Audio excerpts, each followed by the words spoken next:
Bismillahirrahmanirrahim. Assalamualaikum warahmatullahi wabarakatuh.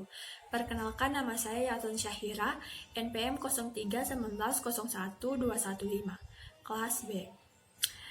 Baiklah, langsung saja di sini saya akan mempresentasikan materi AIK bab 11. Di mana yang pertama, strategi Kiai Haji Ahmad Dahlan dalam pemberdayaan perempuan. Strategi Kiai Haji Ahmad Dahlan dalam memberdayakan perempuan sangat baik dan bermanfaat bagi perempuan. Dengan mengangkat istrinya sebagai pendiri Aisyah yang memimpin dan mengurus para perempuan yang lainnya. Dengan kiprahnya sangat membantu dalam kehidupan kaum laki-laki, terutama suaminya sendiri sebagai pendiri Muhammadiyah. Hal tersebut terlihat dalam pesan Kiai Haji Ahmad Dahlan kepada seorang perempuan, yaitu melihat sisi kurangnya pengakuan harkat dan martabat wanita menurut ajaran Islam. Yang kedua, memajukan wanita dan berkiprah ke masyarakat, dan berhati-hati dengan urusan Aisyah karena kalau dapat memimpin dan membimbing mereka, insya Allah mereka akan menjadi pembantu dan teman yang setia dalam melancarkan perserikatan Muhammadiyah menuju cita-citanya. Dan yang terakhir yaitu kepada murid perempuan, agar urusan dapur tidak menjadi penghalang untuk menjalankan tugas dalam menghadapi masyarakat. Yang kedua yaitu kesetaraan gender dalam Muhammadiyah. Kesetaraan gender dalam Muhammadiyah menjadi suatu hal yang menimbulkan perbincangan di kalangan Muhammadiyah. Dalam berita resmi Muhammadiyah disebutkan bahwa yang pertama, Muhammadiyah menempatkan perempuan sebagai makhluk Allah yang memiliki kedudukan setara di hadapan Allah, sehingga laki-laki dan perempuan memiliki kewajiban sama dalam beriman, beramal saleh, berdakwah, berilmu, bekerja, peran politik, dan kemasyarakatan. Yang kedua, keseimbangan peran publik dan rumah tangga. Yang ketiga, keterlibatan kaum perempuan dalam berdakwah, amal ma'ruf nahi munkar. Dan yang keempat, Aisyah sebagai wahana beramal saleh berdakwah kepada kaum perempuan. Dan Aisyah. Selanjutnya, kompetensi keberagaman, keilmuan, dan kemasyarakatan pemimpin. Aisyah menerapkan kepemimpinan rasional, bukan karismatik atau tradisional. Dan Kiai mendidik dan menyiapkan kaum perempuan sebagai pimpinan pendidikan dengan membekali ilmu keislaman melalui madrasah dan kursus-kursus ilmu-ilmu umum melalui sekolah di netral school, dan praktik hidup bermasyarakat, berorganisasi, dan berdakwah. Lebih lanjut, beliau menyatakan bahwa perbedaan gender sebenarnya tidak menjadi masalah sepanjang tidak melahirkan ketidakadilan gender.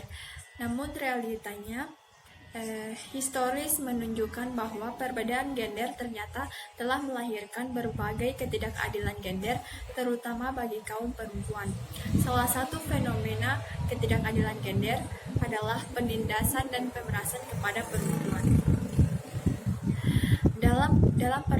Dalam perspektif kesetaraan dan keadilan gender, laki-laki dan perempuan memiliki peluang yang sama untuk berperan yang sama dalam berbagai aspek kehidupan, baik domestik maupun publik, sesuai dengan pilihan mereka masing-masing.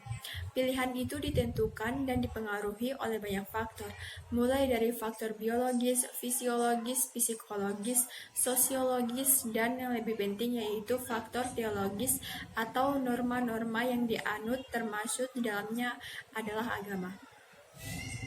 Sebagai manusia hamba Allah dan khalifatullah fil ard, antara laki-laki dan kaum perempuan tidak ada perbedaan sama sekali. Perbedaan asal-usul penciptaan Adam dan Hawa sama sekali tidak ada hubungannya dengan nilai kemanusiaan, kehambaan, dan kekhalifan antara laki-laki dan perempuan. Dan dalam banyak ayat Allah Subhanahu wa taala menegakkan persamaan itu. Salah satunya disebutkan oleh Allah dalam surat An-Nahl ayat 97. Nilai dan kualitas manusia tidaklah ditentukan oleh jenis kelamin, warna kulit, asal-usul penciptaan, dan hal-hal lain yang bersifat kodrati dari Allah Subhanahu wa taala, tetapi ditentukan oleh prestasinya yang dalam bahasa Al-Qur'an disebut ketakwaan. Allah Subhanahu wa taala berfirman dalam surat Al-Hujurat ayat 13. Namun demikian, kesetaraan antara laki-laki dan kaum perempuan tidaklah berarti kesamaan dalam segala hal. Ada beberapa hal yang merupakan bawaan kodrati dari lahir dan tidak bisa diganggu-gugat.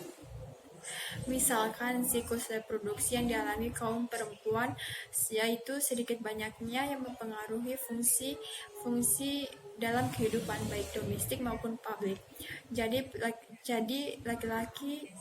perbedaan laki-laki dan perempuan hanya perbedaan fungsional, bukan esensial, yang tidak mengganggu pada prinsip kesetaraan. Yang ketiga yaitu peran perempuan Muhammadiyah dalam kehidupan berbangsa dan bernegara. Peran perempuan dalam bidang politik terbagi menjadi dua, yaitu yang pertama, peran yang langsung berupa praktika politik dan badan-badan atau dewan-dewan perwakilan rakyat, mulai dari pusat sampai ke daerah. Dalam hal ini, wanita harus ikut serta dan berjuang untuk mencapai jumlah perwakilan yang memadai. Dan yang kedua yaitu peranan tidak langsung, yaitu misalkan disalurkan melalui rumah tangga dan masyarakat dengan mengambil peran aktif dan mengisi kesempatan-kesempatan yang bermanfaat dalam masyarakat. Dalam hal ini, wanita harus mengambil peran yang sangat menentukan. Dalam kesempatan lain, dalam ranah pemimpin, muncul sebuah pertanyaan, boleh tidak seorang perempuan menjadi hakim?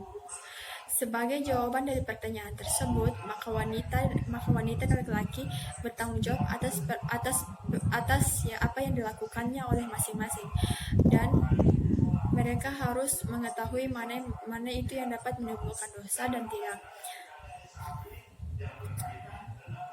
Selanjutnya, menurut Aisyah dalam mengutip pendapat jumhur ulama bahwa perempuan secara mutlak tidak boleh memegang jabatan atau kedudukan memimpin di tengah-tengah kehidupan masyarakat.